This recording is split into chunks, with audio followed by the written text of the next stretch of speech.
Hello అండి అందరికీ.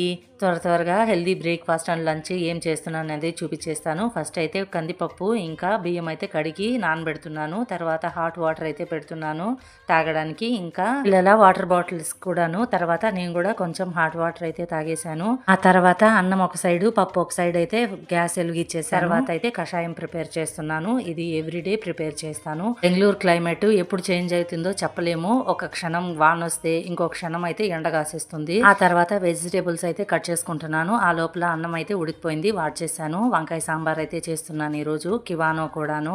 తర్వాత చికెన్ కూడా ప్రిపేర్ చేశాను. చాలా తక్కువ మసాలాలు వేసి అయితే చేశాను. తర్వాత బ్రేక్ఫాస్ట్ లోకి దోశ అయితే వేస్తున్నాను. దోశలోకి కాంబినేషన్ గా చట్నీ అయితే చేశాను. రోజు లంచ్ లోకి అన్నము, సాంబారు, చికెన్ అయితే, బ్రేక్ఫాస్ట్ కి అయితే దోశ ఇంకా చట్నీ. నా కోసం అయితే కివానో చేసుకున్నాను. ఆ తర్వాత పిల్లల్ని అయితే రెడీ చేసి త్వరగా ఫ్యాన్ అయితే ఎక్కిచ్చేస్తున్నాను. మీరైతే మర్చిపోకుండా సబ్స్క్రైబ్ చేసుకోండి. Bye bye.